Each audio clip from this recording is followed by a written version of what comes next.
Então tá. Bom dia a todos. Hoje é dia 4 de maio de 24, são 9h45.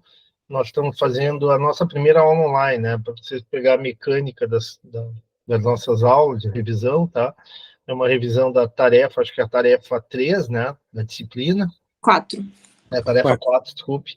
Tá? Essa aula está sendo gravada, não há presença, não há necessidade de justificar a presença, e ela vai ser disponibilizada para vocês no canal do professor e na nossa pasta no YouTube. Lembrando que, por enquanto, a pasta não pasta no YouTube, não, pasta no Moodle. Lembrando que no Moodle nós estamos, acho que, fora do ar, não sei se ainda durante todo o dia de hoje, né?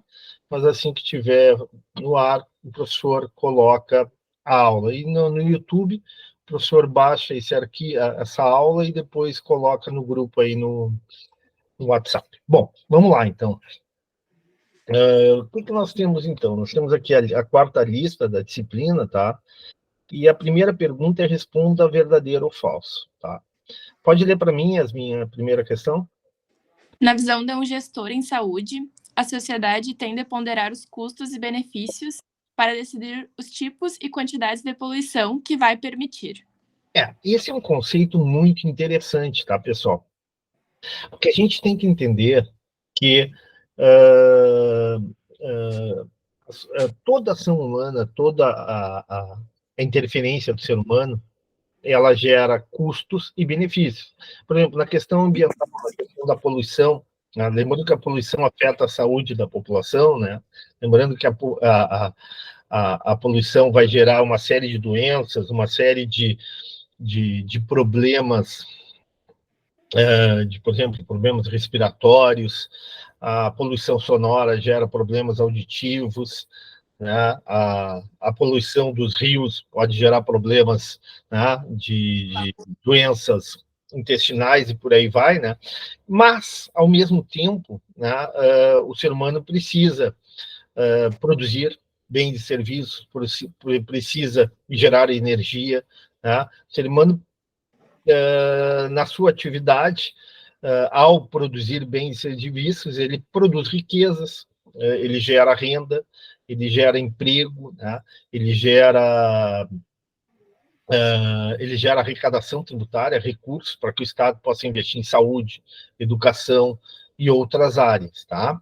É claro que a sociedade, eu estava comentando antes de gravar com os alunos presentes, né, de que muitas vezes a sociedade tem que ponderar, a sociedade tem que definir, né, justamente através da democracia, através da sua participação, quais recursos, quais investimentos devem ser investidos ou não. Vou dar um exemplo para vocês. Tá? Em Guaíba tem uma empresa chamada, acho que é a empresa de celulose, já ouviram falar? Não. Em Guaíba tem uma empresa celulose, tá?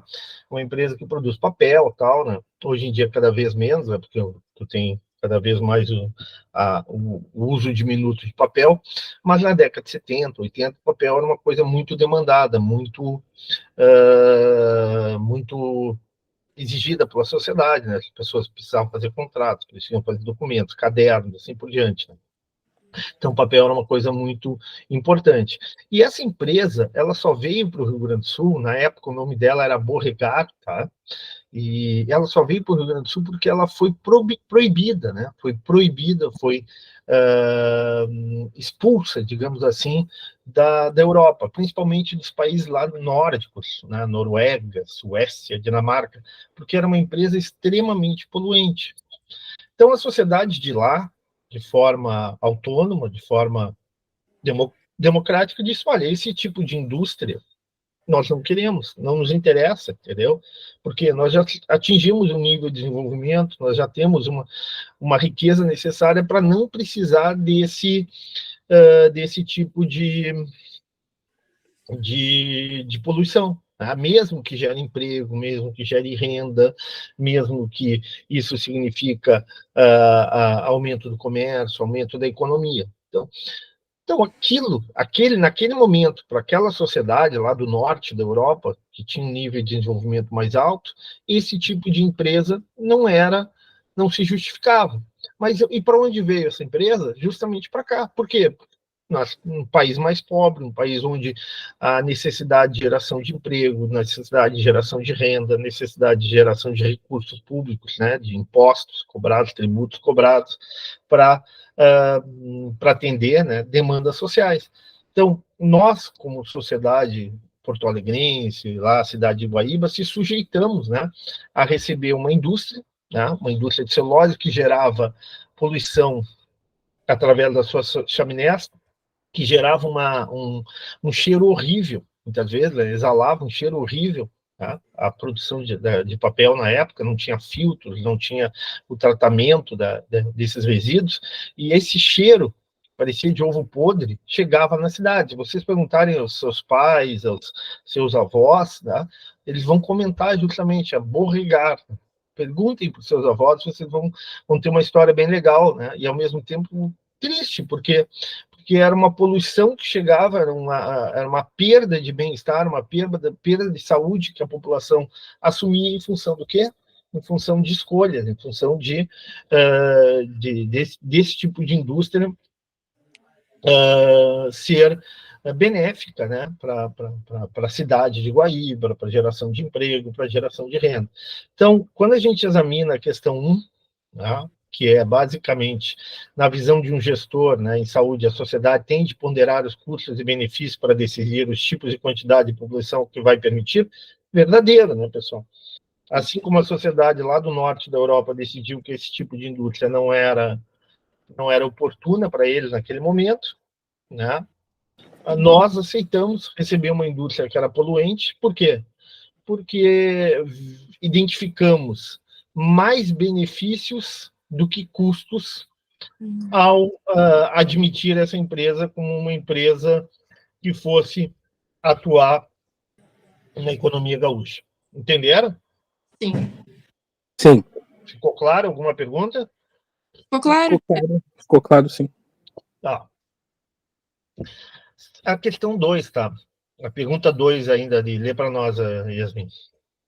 Proibir o consumo de drogas, tais como cocaína, crack e heroína, é um exemplo de política de comando e controle. Tá, vamos lá. O que é essa tal de política de comando e controle, tá? A política de comando e controle é aquela política em que o Estado estabelece regras, o Estado estabelece normas, o Estado estabelece leis, né?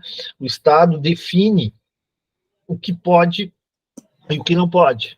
Por exemplo, na questão de ambiental, né? Para tu cortar uma árvore, para tu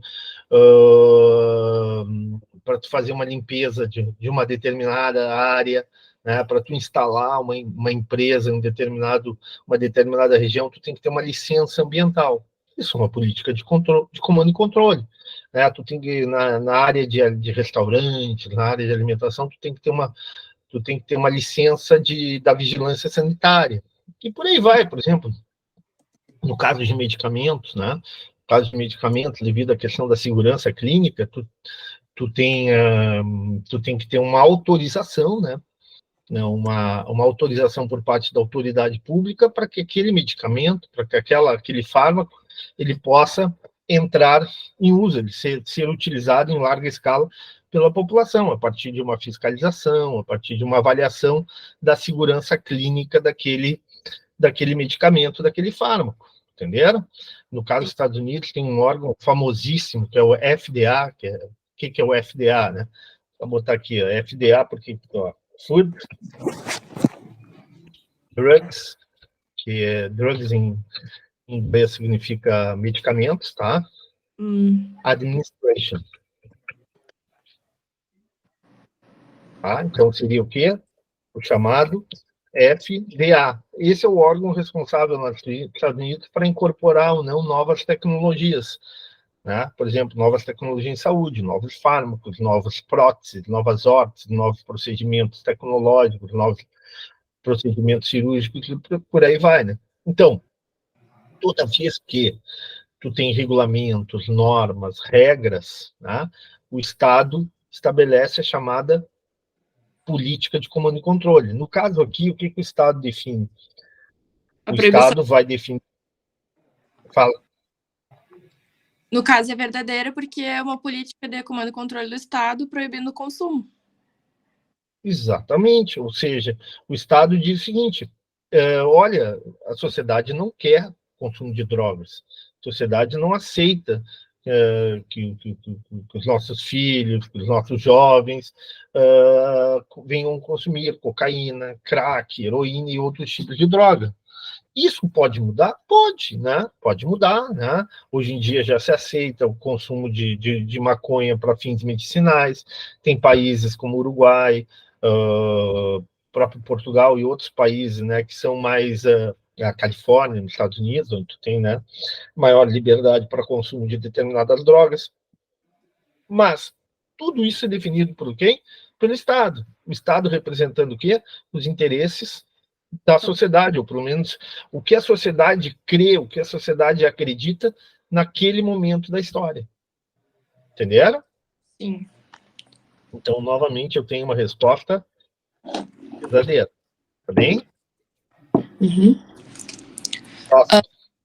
Os regulamentos ambientais podem tomar muitas formas. Em alguns casos, o órgão ambiental determina o nível mínimo de poluição que uma fábrica pode emitir. Aqui tem um errinho básico. Qual é o erro aqui? Tem um pega-ratão aqui. Tentem ler de novo. Os regulamentos ambientais podem tomar muitas formas. Regulamentos ambientais. A segunda parte da frase tem um errinho. Nível mínimo de poluição? Não é nível mínimo, né? É nível máximo. Aqui está o erro. Entenderam? Sim. Então, falso. Próximo.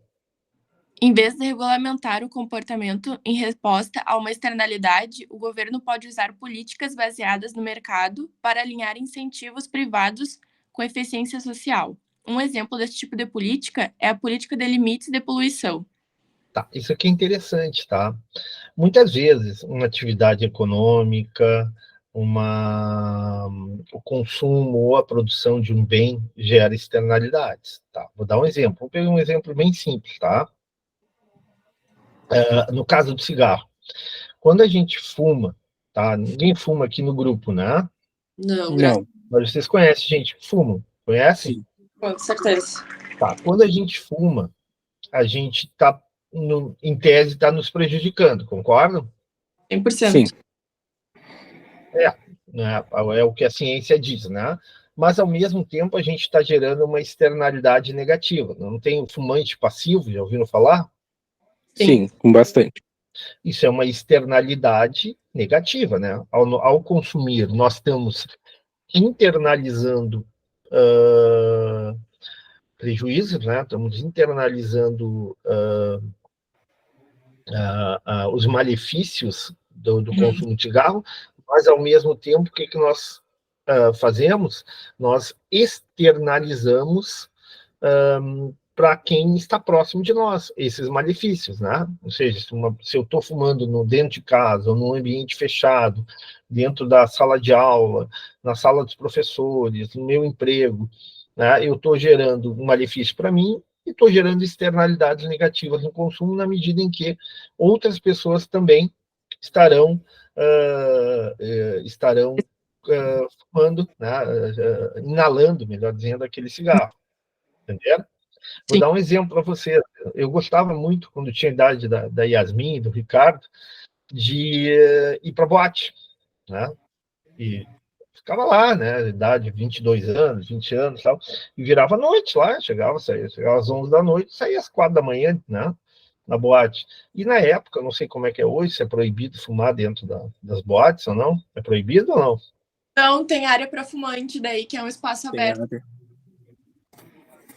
Mas tu tem uma área específica, tu tem uma área limitada, né? Então, na época não, na época se fumava livremente, não tinha área, então as pessoas fumavam, né? Aí tu chegava em casa, a primeira coisa que tu fazia quando chegava em casa, tu botava o casaco, a roupa para estender, para tirar o cheiro de cigarro. O cheiro de cigarro era insuportável, né? Não tô brincando, tô falando sério, né? O cheiro era Mesmo forte. Mesmo sem fumar. Cheiro do ambiente só. Mesmo sem fumar. Porque tu recebia a externalidade negativa. Tu recebia aquela externalidade negativa. Entenderam? Uhum. Então, o que acontece? O que tu pode estabelecer? O que a sociedade fez, né, em relação ao cigarro? A sociedade é o seguinte: olha, vamos estabelecer limites, vamos estabelecer, tô lendo para a pergunta ali, tá? Vamos estabelecer limites de poluição, né? Vamos estabelecer uma política de limites. No caso do cigarro, foi o seguinte: olha, a pessoa até pode fumar, não é proibido fumar, não tem nada, não tem nenhuma lei que proíba a pessoa de fumar, mas tem limites. A pessoa, primeiramente, ela tem uma idade que ela pode fumar a partir dos 18 anos. E mais do que isso, tem locais, ela não pode fumar dentro de hospitais, se podia fumar dentro de hospitais, não pode fumar em ambientes fechados, não pode fumar dentro da sala de aula, não pode fumar dentro de repartições públicas, não pode fumar dentro do shopping, por aí vai, né? Sim. Opa, o que tem por trás dessa ideia? É justamente a ideia de que o Estado, né, o poder público, ele está buscando estabelecer regras para a poluição, regras para as externalidades geradas, seja pelo consumo, seja pela produção. Eu falei agora do consumo, eu posso pensar numa externalidade gerada pela produção, né? Toda atividade empresarial, atividade agrícola, por exemplo, gera a atividade agrícola, por exemplo, pode gerar poluição, né, através da chuva ácida, né? Da mudança da qualidade da chuva, né, em função do uso de elementos químicos no solo. A poluição, por exemplo, gerada pela produção de couro, né, o chamado curtume, é outro tipo de externalidade negativa gerada pela produção de couro, né? Tu tem o resíduo lá do curtume que vai poluir rios, vai gerar uma poluição para terceiros. Novamente, o Estado pode estabelecer uma política de limites da poluição. Olha, o nível de poluição que a gente vai permitir, que a gente vai autorizar a fazer, é até determinado nível. Ele vai gerar um impacto? Vai gerar um impacto. Ele vai gerar, por exemplo, no rio, um prejuízo na qualidade do rio, vai gerar menos peixes, mas, ao mesmo tempo, ele vai garantir que haja uma produção, haja uma geração de emprego, haja uma geração de renda. Então, o Estado, através das suas políticas, pode estabelecer limites, pode estabelecer um nível ótimo, parece bobagem, mas é um nível ótimo de poluição, né? Então, esse nível ótimo de poluição vai gerar poluição, mas dentro de limites. Tá? Então, vou dar outro exemplo, tá? Muitas vezes tu tem uma cooperativa de pescadores, tá? O Estado estabelece um limite para pescar, né? Essa quantidade de peixe, essa liberação, essa autorização para pescar vai gerar uma diminuição de peixes no lago, no rio, naquele ambiente onde está envolvido a cooperativa de pescadores, seguramente.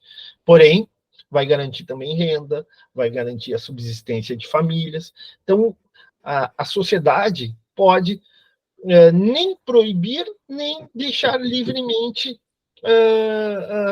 a poluição ou a produção que gera externalidades, o consumo ou a produção que gera externalidades. Pode estabelecer um limite, pode estabelecer uma regra onde tu tem o direito de poluir, tu tem o direito de explorar um recurso, mas dentro de determinados limites. Me fiz claro ou não? Essa questão é um pouco mais complexa, né? Sim, é um pouquinho mais difícil, né? Mas a ideia é justamente isso, né? O governo pode criar regras que não impeçam que a pessoa possa produzir, que a pessoa possa consumir situações que geram externalidades, principalmente negativas, né? mas essa externalidade ela é controlada, essa externalidade, esse prejuízo social, essa consequência social, ela tem um determinado limite, né, para que o prejuízo da sociedade, por exemplo, que é o prejuízo da qualidade da água, para que o prejuízo da quantidade de peixes não seja demasiadamente grande para a comunidade, para o coletivo. Entendido? Sim, entendido. Bem-vindo, Ian, no grupo aí. Tá. Verdadeiro. Tá, entendi. Tá. Subsídios criados para corrigir os efeitos de externalidades positivas são denominados subsídios corretivos. O que é um subsídio, pessoal? Alguém consegue me dizer o que é um subsídio?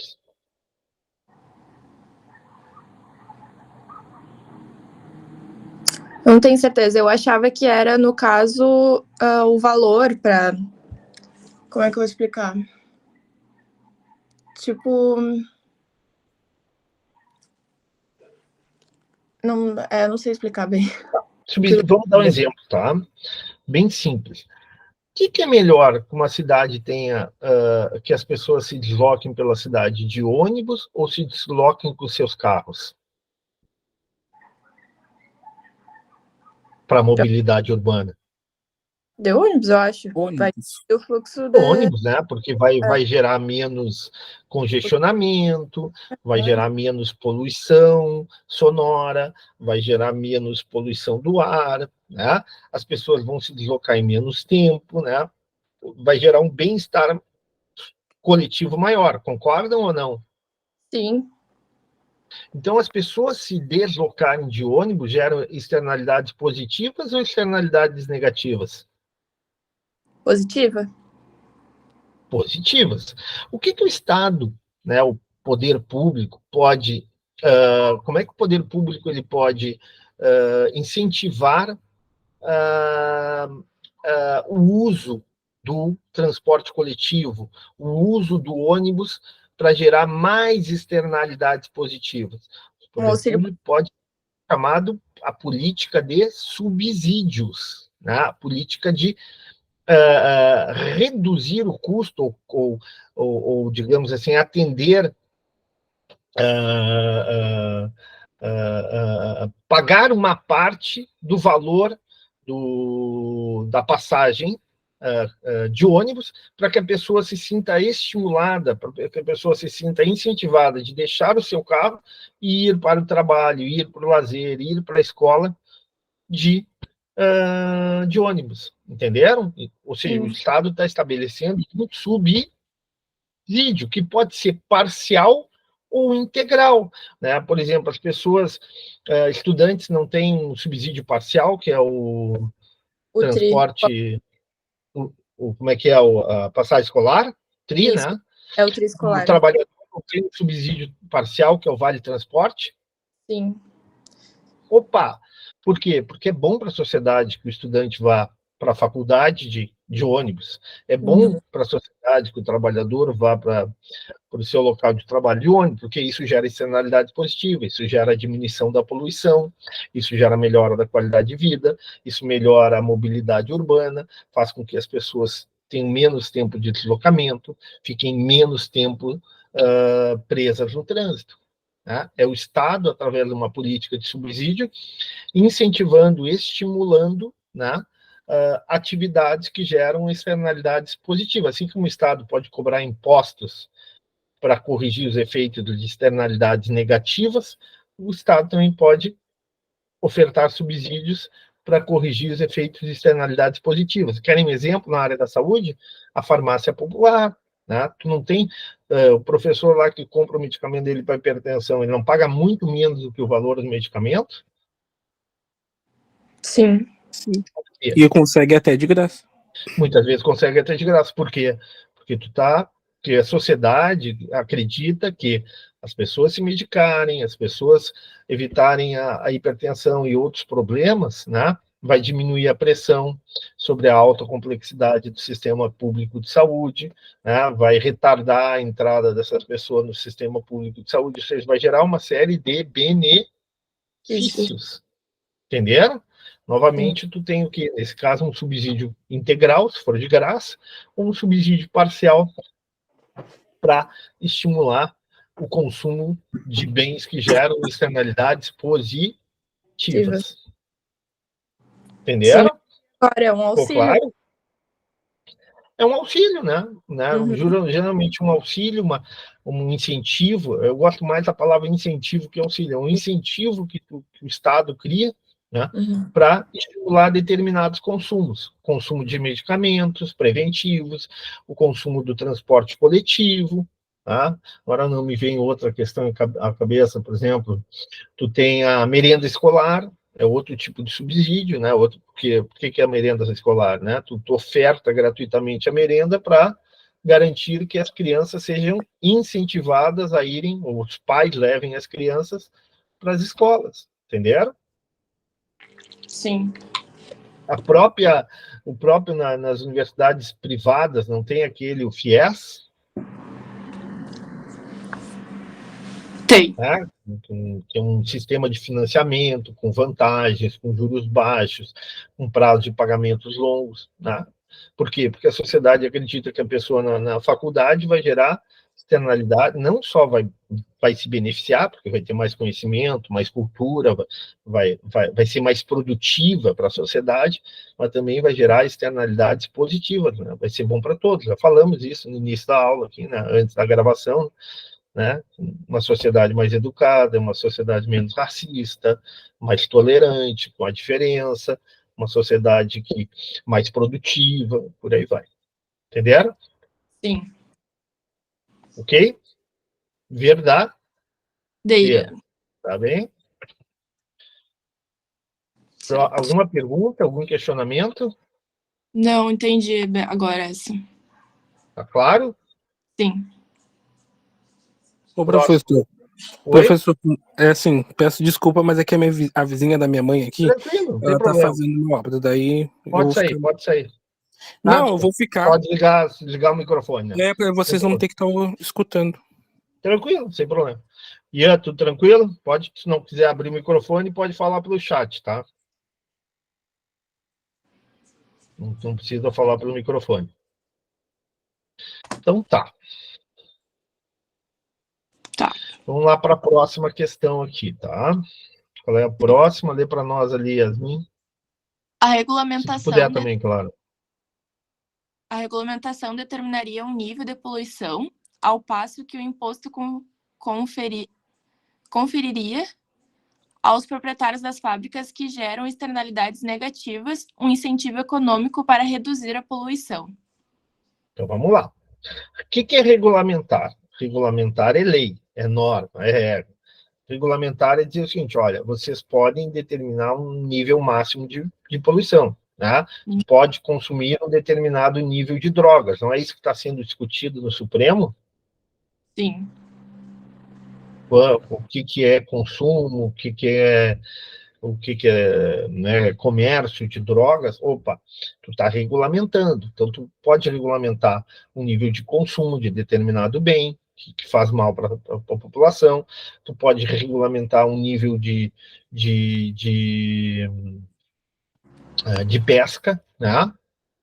Olha, a pesca naquele rio, naquele lago, naquela região, é uma determinada quantidade de peixes, né, em determinado tipo, determinado tamanho, determinado prazo, determinado horário, e por aí vai.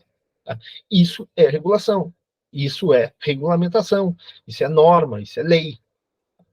Tu pode, por exemplo, determinar que uma empresa possa produzir uma determinada quantidade de CO2, né, de poluição do ar, ou de uma determinada quantidade de resíduos que joga nas águas, né, na qual a empresa está próxima.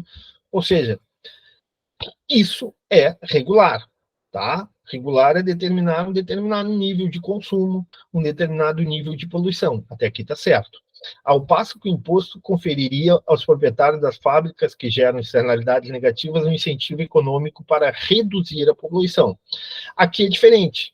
Quando tu estabelece um imposto para poluir, né, tu não está impedindo a empresa, tu não está determinando que a empresa produza determinado nível de poluição, determinado nível de bens e serviços que geram uma poluição limite.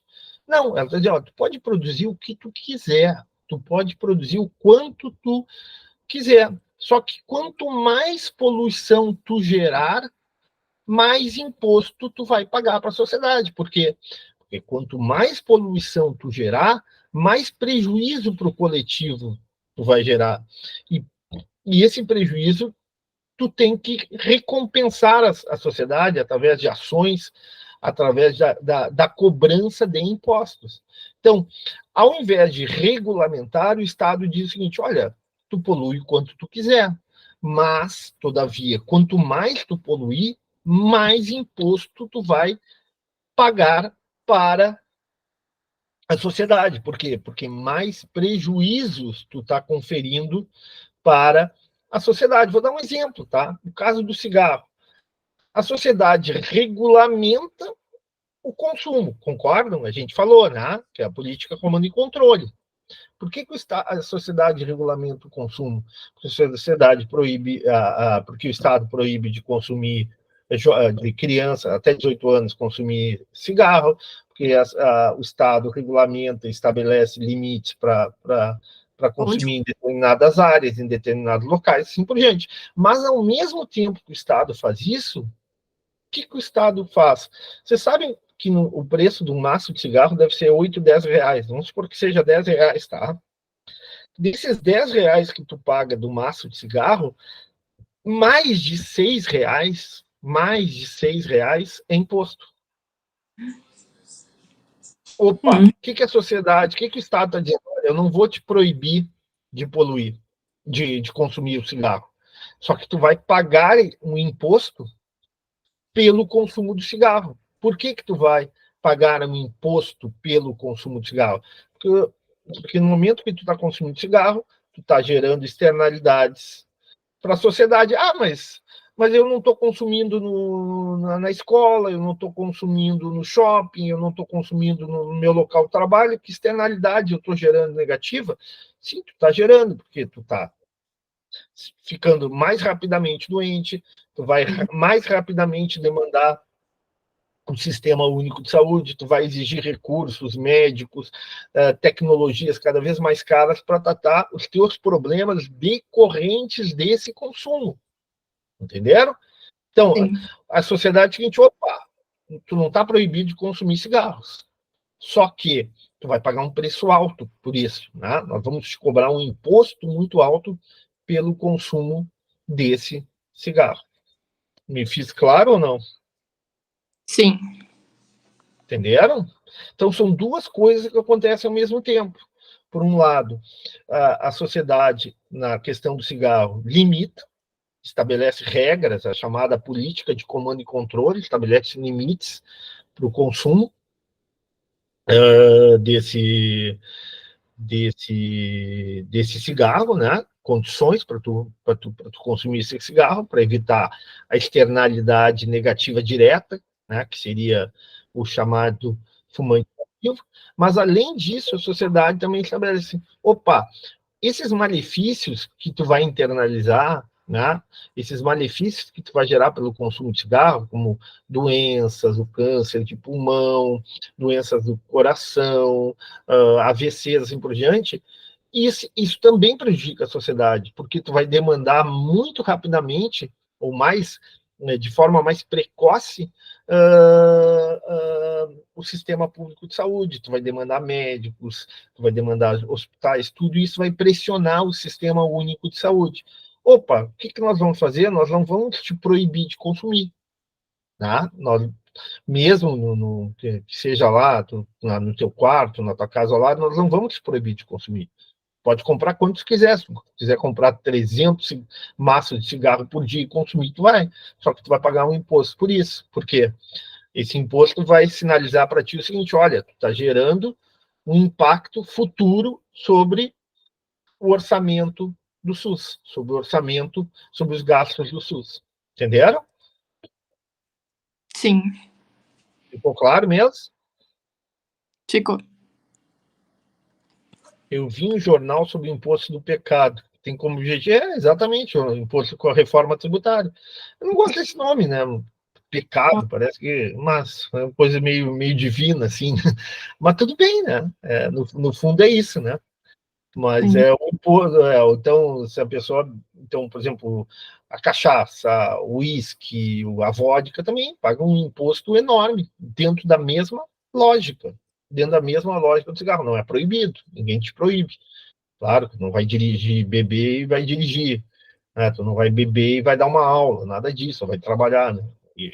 Mas se eu quiser chegar hoje à noite, tomar um porre, né, e virar a noite bebendo, eu tenho esse direito.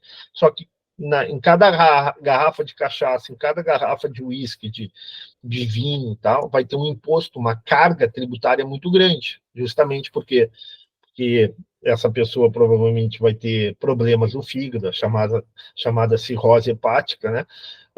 Mais precocemente que outros, e, consequentemente, né, vai impactar, vai gerar mais gastos para o sistema público de saúde, gerando um prejuízo coletivo. Entenderam? Me fiz claro? Sim. Então, como é que fica a resposta? Verdadeira ou falsa? Verdadeira também, né? Tá. Próximo. Nem todas as empresas apresentam os mesmos custos para reduzir a poluição gerada, o que faz a adoção de um imposto ser mais eficiente que simplesmente a regulamentação, determinando o nível máximo de poluição de forma uniforme. Isso aqui é interessante, tá? Isso aqui é um conceito bem complexo, tá? Mas vamos lá. Nem todas as empresas apresentam os mesmos custos para reduzir a poluição gerada, tá? Tem empresas que têm custo muito elevado para reduzir a poluição que ela produz. Por exemplo, teria que botar filtros na chaminé, teria que mudar todo o processo de produção, tá? Para reduzir a poluição, tá? Então, para essa empresa, o melhor é a adoção de um imposto, tá? Por quê? Porque ela vai ter que pagar, ela vai ter que, se ela quiser poluir mais, ela vai ter que pagar um imposto muito alto, e não vale a pena, né, para ela aumentar a produção, né, porque ela vai gerar um pagamento de imposto muito alto que provavelmente vai afetar o ganho dela, o lucro que ela vai ter, tá? Agora, para outras empresas, muitas vezes, a aplicação de imposto é muito legal. Por quê? Porque no momento que tu aplica um imposto, tu diz o seguinte para a empresa: olha, eu não quero te proibir de produzir. Eu não te... Lembrando sempre aquela frase que o professor falou lá no início: toda atividade de consumo humano, toda atividade de produção humana gera impacto ambiental, maior ou menor, né? É claro que, por exemplo, a exploração de combustíveis fósseis, a energia fóssil é mais poluente que a energia eólica, mas ambos geram poluição. O consumo do ser humano gera poluição, tá? Mesmo que seja, mas eu só consumo produtos orgânicos. Não, tu gera degradação do solo, tu gera erosão do solo, tá? Mais do que, por exemplo, menos do que o consumo, por exemplo, de produtos agrícolas de grande comércio, né? Porque aí tu tem defensivos, tu tem fertilizantes, o impacto ambiental é maior. Mas de um jeito ou de outro, toda atividade humana no consumo ou na produção gera impacto ambiental, gera poluição, gera externalidades negativas, né? para a sociedade, né? Já falamos de cigarro, já falamos de drogas, já falamos da produção de curtume, e por aí vai, uma infinidade de situações, né? A produção de celulose lá em Guaíba, e por aí vai. Mas tem algumas atividades econômicas, né, que geram poluição, mas que são tecnologicamente mais avançadas. E aí o que acontece, né? Se tu estabelece um imposto, tu não proíbe essa empresa de produzir até um determinado limite. Vamos supor que essa empresa queira expandir a sua atividade, queira expandir a sua capacidade instalada, a sua capacidade de produção, em vez de produzir 100, produzir 200. Se tu estabelece um regulamento, uma regra, uma regulamentação, tu vai dizer para a empresa, olha, tu só pode produzir 100, não mais do que isso, porque mais do que isso vai gerar mais poluição. E a empresa ela fica limitada na sua capacidade de crescer, na sua capacidade de expandir. Por quê? Porque tu tem uma política de comando e controle, tem uma política de regulamentação, uma política que impede essa empresa de aumentar mais a sua produção, porque aumentaria a poluição. Se, ao invés disso, o Estado diz o seguinte, olha, eu não vou te regulamentar, eu não vou estabelecer um nível máximo de produção, né? E a partir daí tu não pode produzir mais, porque tu vai gerar mais poluição. Eu vou estabelecer o seguinte, quanto mais tu poluir, mais tu vai pagar. O que o administrador da empresa vai pensar? Opa, o governo está me cobrando cada vez mais à medida que eu aumento a poluição. Eu tenho aqui a possibilidade de transformar o meu processo de produção, de colocar tecnologias menos poluentes, maquinário mais moderno, melhorar lá o layout da empresa, melhorar a separação dos resíduos, a diminuir a geração de resíduos, assim por diante. Opa, eu posso fazer dentro da minha empresa ajustes onde eu vou aumentar a produção, vou aumentar a minha capacidade de produção sem necessariamente aumentar a poluição gerada. Ou seja, se eu aumentar a minha capacidade de produção, se eu aumentar o nível de produção sem aumentar a poluição gerada, eu não vou pagar mais imposto. Não é bom para mim? Sim ou não? Sim, com certeza. Não é bom para a sociedade também? Sim. Porque a sociedade vai ter uma empresa maior, que gera mais empregos, que gera mais renda, que gera mais tributos. É bom para todo mundo, concordam? Sim. Então, muitas vezes, tu fazer uma política de cobrança de um imposto para a poluição é mais eficiente do que simplesmente estabelecer uma regra, uma norma, um determinado nível de poluição.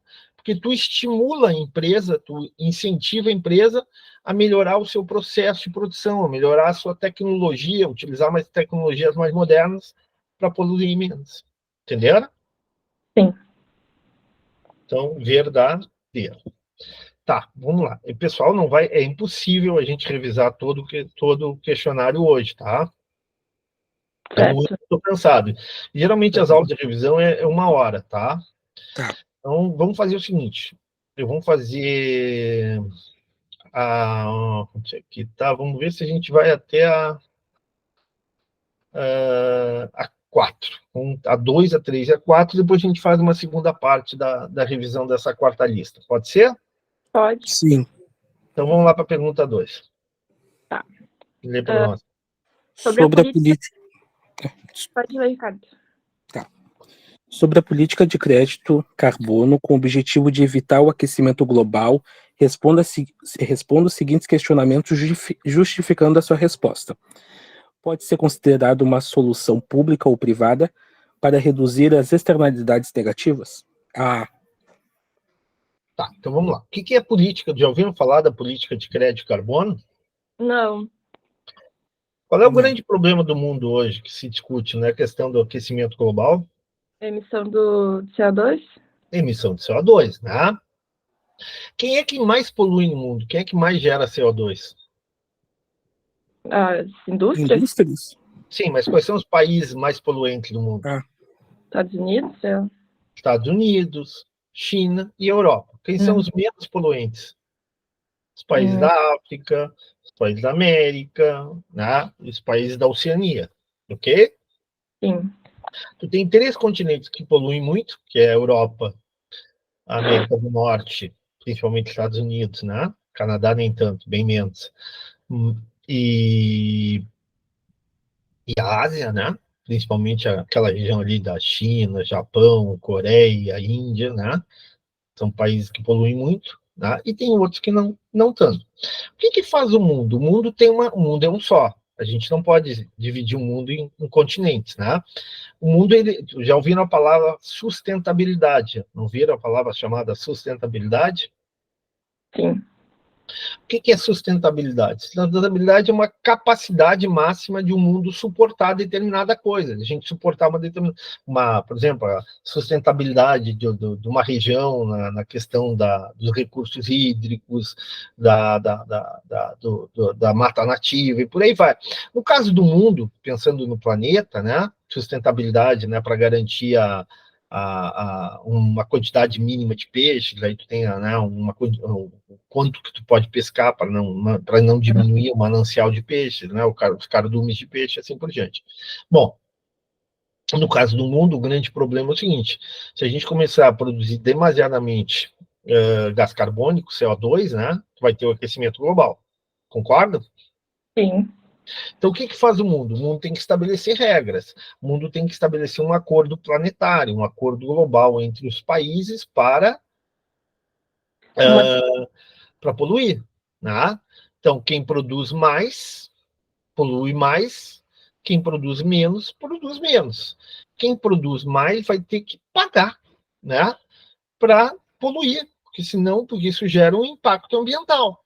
Então, o que é essa tal de política de crédito de carbono? Basicamente é o seguinte: olha, o mundo suporta 100, sei lá, teria que ter uma unidade de medida lá, 100 toneladas de dióxido de carbono claro que não é isso, tá? Mas estou chutando aqui, 1 milhão de toneladas de CO2 por dia, tá?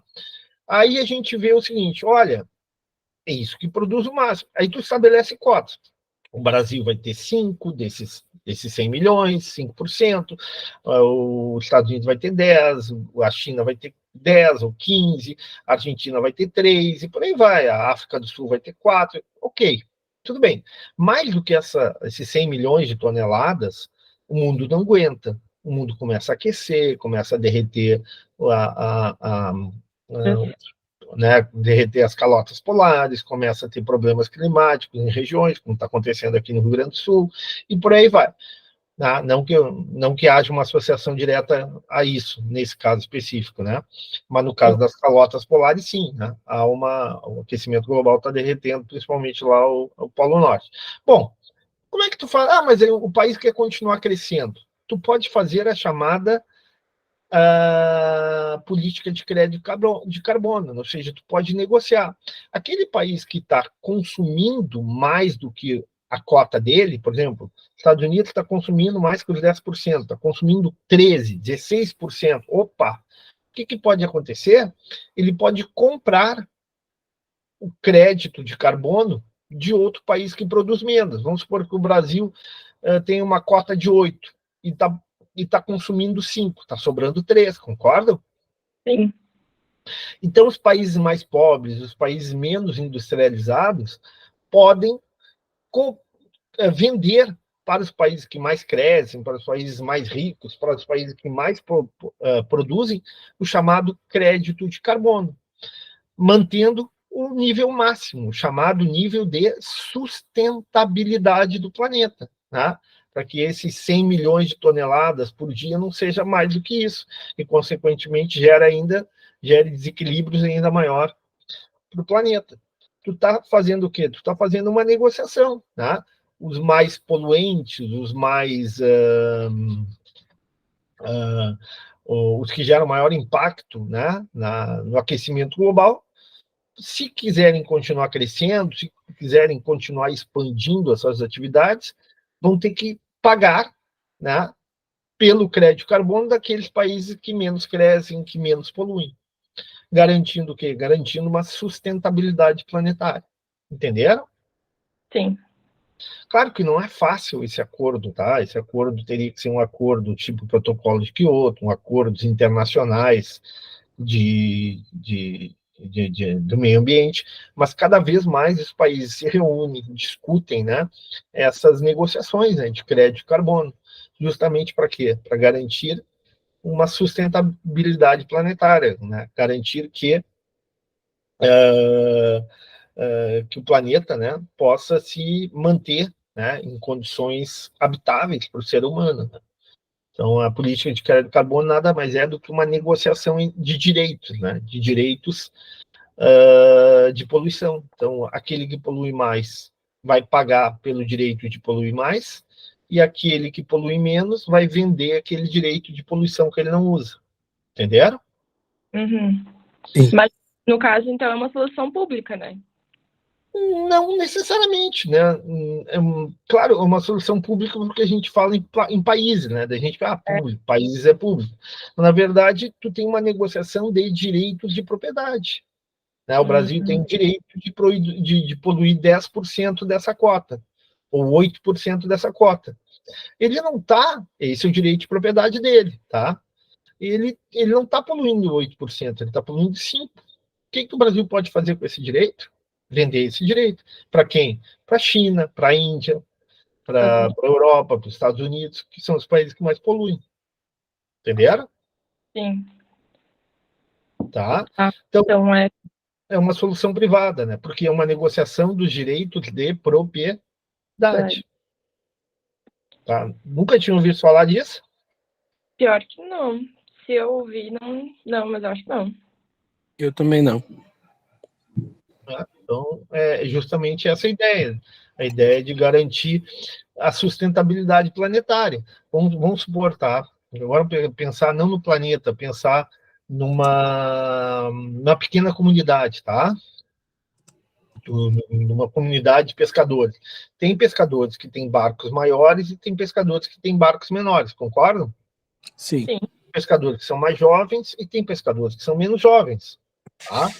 Então, tu pode também estabelecer um limite máximo da comunidade para tirar peixe, sei lá, 2 toneladas de peixe por estação, tá? Aí tu estabelece uma cota para cada um, tá?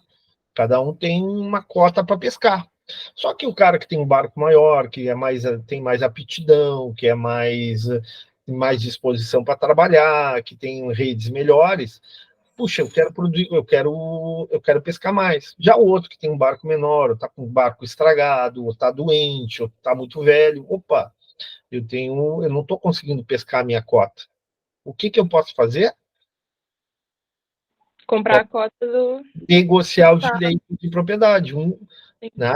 E sem prejuízo do todo, porque tu continua com aquele limite máximo de pesca, garantindo a sustentabilidade. Entenderam?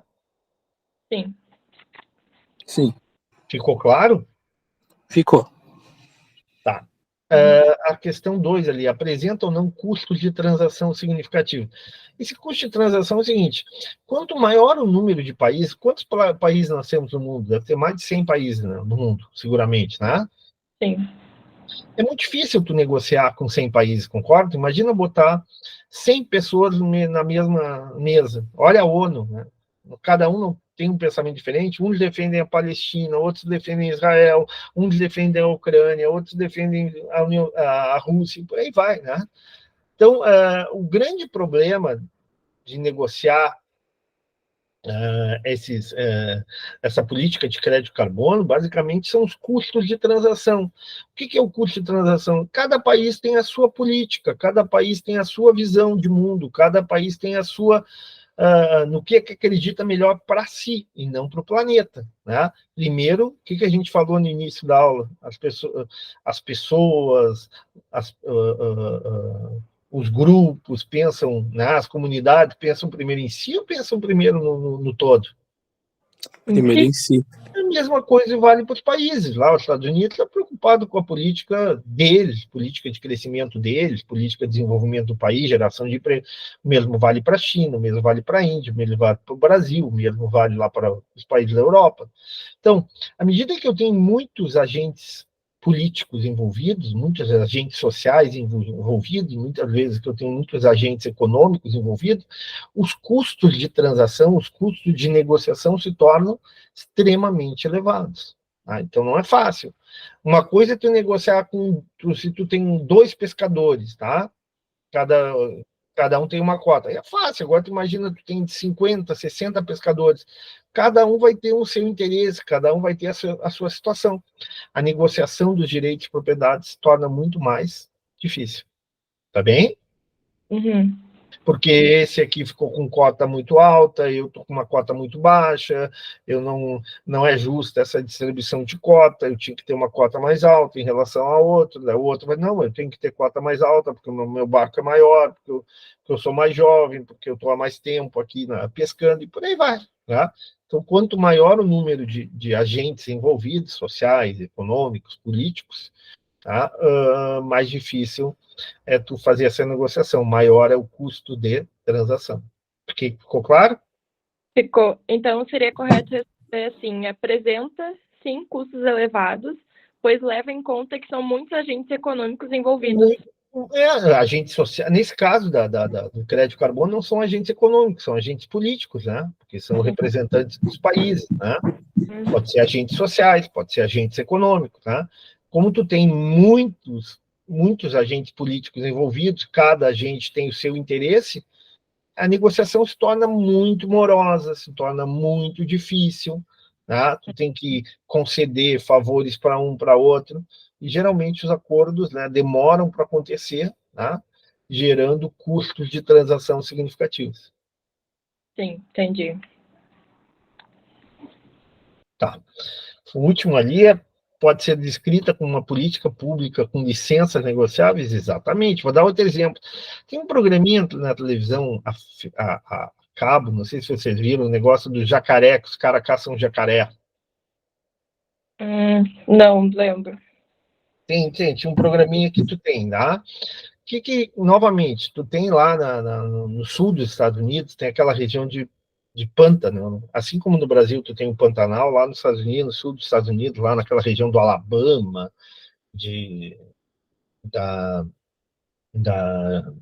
Alabama, ali perto de New Orleans, eu não sei os outros estados, St. Louis, né? São estados do sul ali, né? Ao lado do Texas, ali, entre a Flórida e o Texas, tu tem uma região quente, úmida e de muito pântano, né? E ali tem muito, eles chamam de alligators para nós é jacaré, né? E crocodiles, né? Crocodilos, né? Para nós. E lá tem muito alligator, né? Jacaré. E aí, o que acontece, né? Se na Flórida tem crocodilo, lá tem jacaré. E aí tem o que tu ganha no jacaré? Tu tem a carne, mas o que vale mais no jacaré não é a carne, né, pessoal? É o couro do jacaré. Né? Então, tem o governo lá daqueles estados que produzem, que tem pântanos, né? Ele estabelece uma cota de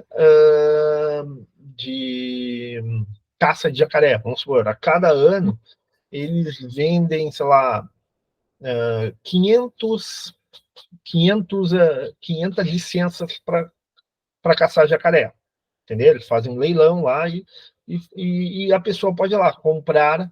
E tem gente que compra 50, tem gente que compra 10, tem gente que compra 30, e aí vai com o barquinho dele, lá com a espingarda, e vai caçar jacaré, tá? Dentro da cota. Claro, o Estado fiscaliza. Por que o Estado define 500? Um ano o Estado define 500, no outro ano o Estado define 300, no outro ano o Estado define 250. Por quê? O Estado, a partir dos seus biólogos, dos seus ambientalistas, diz, olha, a quantidade de jacaré está demasiado, esse ano tem pouco jacaré, esse ano nós não vamos vender, nós não vamos negociar cotas, né, para caça de jacaré. O Estado vai definir isso, tá? Mas o Estado definindo isso, as pessoas podem comprar uma determinada cota. Mas vamos supor que a pessoa não consiga pescar, ou está com dificuldade de pescar, ou surgiu, né, uma outra necessidade, ou simplesmente o valor dessa cota está muito alto.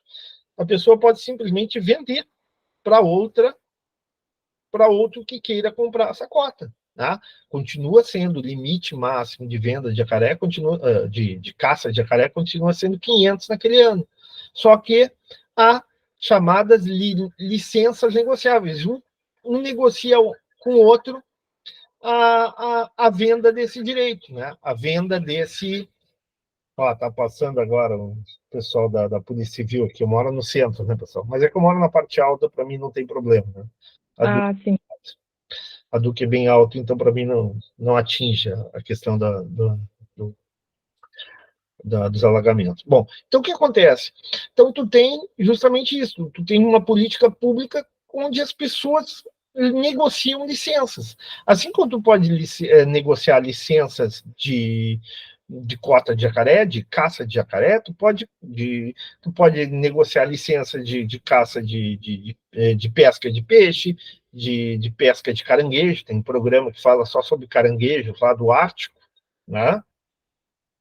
Pesca Mortal, o nome do programa, também na TV a cabo. Tu pode também negociar licenças negociáveis de poluição. Tu pode, olha, a empresa não vai expandir, não quer ampliar sua produção, né, ou vai produzir menos esse ano, ou vamos fechar a empresa, tu pode vender essas licenças negociáveis de poluição para outra empresa. Aí o nível máximo de poluição, a cota máxima de poluição continua inalterada, mas tu tem uma negociação do direito de poluir. Né? Tu vende o direito de poluir para uma outra empresa. Entenderam? Mais ou menos. Entendi.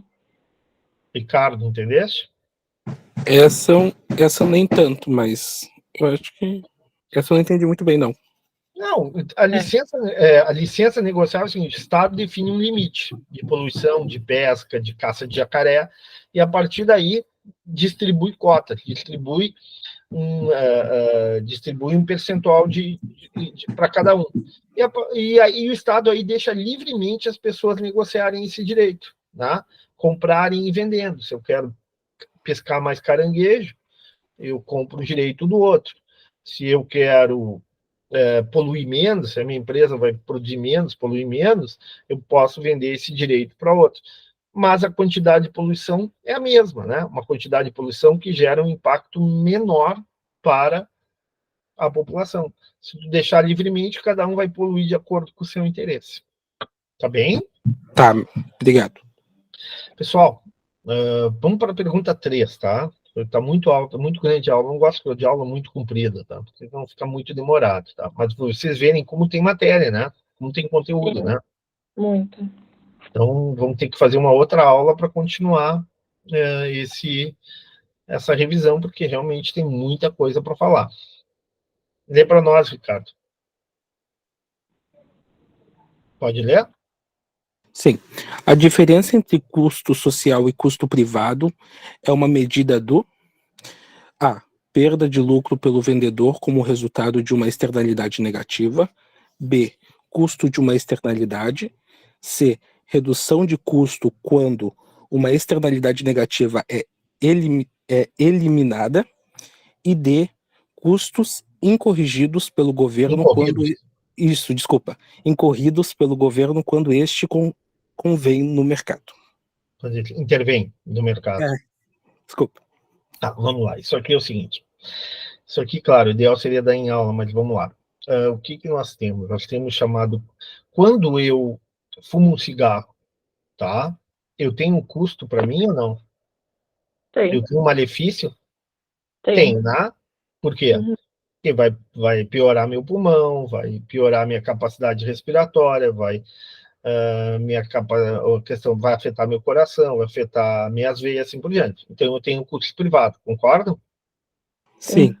Mas ao mesmo tempo que quando eu consumo cigarro eu não gero um custo social, mesmo que eu consumo o cigarro de forma privada, no meu canto, sozinho, na minha sala. Gera. Por quê? Porque eu provavelmente vou ficar doente de forma mais precoce, eu vou ficar doente de forma mais rápida, eu vou demandar serviços do SUS, eu vou demandar médicos, enfermeiros, profissionais do SUS mais rapidamente. Isso vai impactar todos. Concordam? Sim.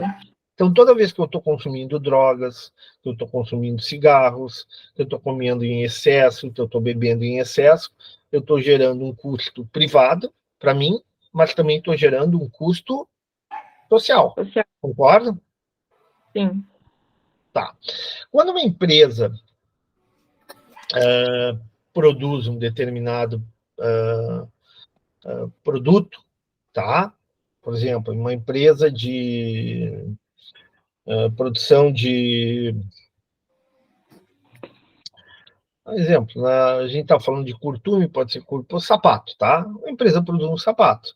Para produzir esse sapato, ela produz, ela precisa de couro, ela precisa da sola do sapato, ela precisa do cadarço, precisa de tinta, ou seja, uma série de custos, né? Pagar funcionários, pagar a parte administrativa, ela tem um custo privado. Só que, além disso, ela gera um custo social, porque que eu falei para vocês, que eu repito sempre, que toda atividade econômica, toda atividade humana gera externalidades negativas. Concordam? Não, pode gerar externalidades, gera externalidades, tá? Pode gerar externalidade positiva também, por exemplo, tá? Se eu consumir, se eu fizer o processo de reciclagem do lixo, se eu fizer uma atividade de reflorestamento, se eu fizer uma atividade de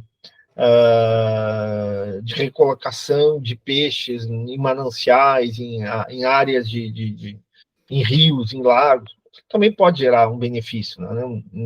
Um benefício social. Mas, via de regra, né, a atividade humana gera impacto ambiental, tá?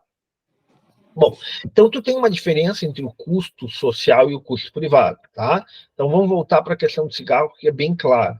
O custo privado é o malefício que o cigarro te traz para ti, como indivíduo, tu vai viver menos, tu vai viver com uma qualidade pior, tu vai viver com mais doenças, assim por diante. E tu vai também ter um custo social, porque além disso, tu vai gerar um impacto maior sobre mesmo que tu fume de forma isolada, privada, em ambientes controlados, tu vai gerar um custo social, tá? Então vamos lá. A diferença entre o custo social e o custo privado é uma medida de perda de lucro pelo vendedor, como resultado de uma externalidade negativa. Não, né? Não é o vendedor, não é o consumidor de cigarro que vai ter uma perda. Quem vai perder, o vendedor aqui seria o consumidor de cigarro, tá? Quem vai perder é a sociedade, entenderam? Sim. Que é perda de lucro pelo vendedor como resultado. Não, o vendedor, né, o produtor de poluição, por exemplo, né, a empresa, ela vai vender o seu produto a partir do que ela teve de custo. Vamos pensar na empresa de novo, tá? A empresa tem um custo privado, tem um custo com sapato, tem um custo com couro, tem um custo com a mão de obra, assim por diante. O que o vendedor vai fazer? Ele vai vender aquele sapato pelo custo que ele teve, pelo custo privado que ele teve para produzir, mais uma margem que vai dar o lucro dela. Então, não é o vendedor que vai perder. Quem vai perder é a sociedade. A sociedade vai perder porque o vendedor vai tirar o seu lucro, ele vai contabilizar aquele custo privado, aquele custo que ele teve, vai adicionar um valor no preço, vamos supor que o custo que ele tem, o custo privado que ele tem para produzir cada sapato é R$100. Ele vai botar mais R$50, que é a margem de lucro dele, né? Vai vender por 150. Né? Então, ele não vai ter uma perda de lucro. Né? Ele vai adicionar essa margem ao custo privado que ele tem. Então, o vendedor não vai ter uma perda em função da externalidade negativa. Ele não incorpora essa perda para ele. Ele só incorpora no preço de venda dele o custo privado, mas não o custo social. A diferença entre o custo social e o custo privado é uma medida do custo de externalidade? Vamos lá agora. Isso aqui é importante. Eu sei que é uma questão bem complexa, a gente já está cansado, tá? Mas vamos terminar aqui. É uma questão difícil, talvez eu tenha que revisar a aula que vem ainda, tá? O que acontece? O que eu falei para vocês primeiro vamos lá do vendedor, depois a gente volta para o cara do cigarro, tá? O vendedor, ele está olhando para o custo privado dele. O vendedor, o produtor lá de sapato, ele está olhando para os custos que ele tem, tá? Ele está olhando para o custo da mão de obra, ele está olhando para o custo dos insumos, das matérias-primas, né, do custo de produção, dos custos administrativos. Ele não está preocupado com o custo social, tá? Ele não está preocupado se aquela produção dele vai gerar um rio mais poluído, um rio que vai ter menos peixes e, consequentemente, o preço do peixe vai ser mais alto para a população. Ele não está preocupado se, ao produzir sapato, ele gera poluição sonora e as pessoas vão ter uma piora do bem-estar. Né? Ele não está preocupado que, ao produzir sapatos, ele vai gerar fumaça, e isso vai gerar um prejuízo para a sociedade, para o todo, né? Em função de uma qualidade do ar pior. Tá? Então, o produtor, a empresa, o consumidor do cigarro, ele está olhando para si, para o seu interesse, para o seu resultado. Só que, tá? À medida em que ele produz o sapato, à medida que ele consome o cigarro, ele vai gerar uma externalidade negativa, concordam? Sim, com certeza. Essa diferença entre o custo privado e o custo social é justamente chamado custo de uma externalidade, ou seja, esse custo, quem vai pagar somos todos nós, tá? O indivíduo, ao consumir o cigarro, ele vai ter um malefício dele, ele vai ter o custo privado dele, mas além do custo privado que ele vai ter um custo social gerado pela externalidade negativa. E quem é que paga essa diferença? Somos nós, através do aumento do orçamento do SUS, através do aumento dos gastos com alta complexidade. O produtor vai pagar lá, vai pagar o fornecedor, vai pagar a matéria-prima, vai pagar o seu servidor, o seu funcionário. Ele está ali calculando o custo privado. Opa!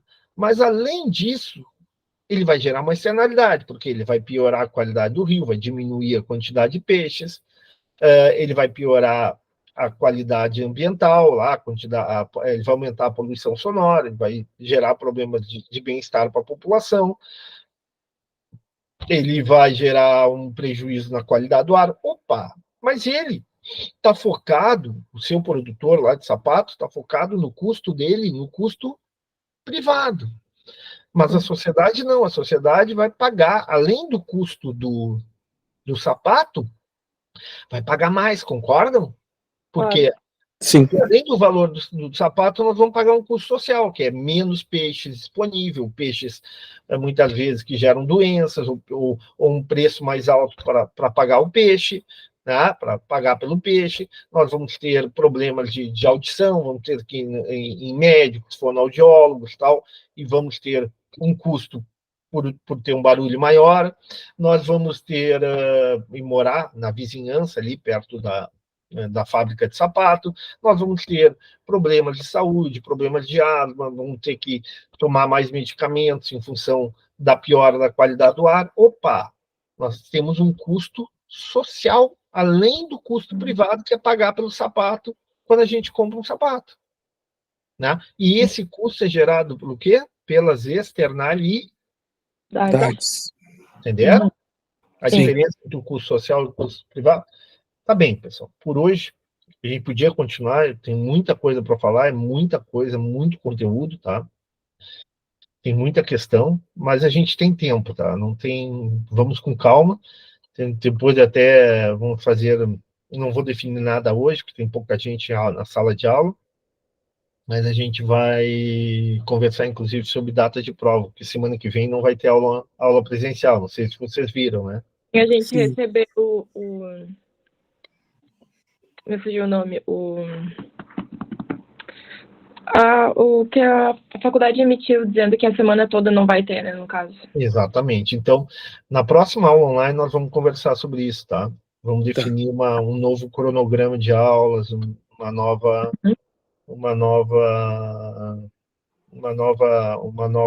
programação para isso, tá? Tá. Então, vamos Quer fazer o fazer seguinte. no Oi? grupo para a próxima data? Não, por enquanto deixem aberto, tá gravado aqui, tá? O pessoal pode acessar. Eu não quero também, vocês assistiram a aula, mas tem gente que vai ter que assistir essa aula, tem 1h30 de aula, é pesado, tá? Então, semana que vem, provavelmente, a gente continua a nossa aula online, vai ser quarta-noite, tá? Tá.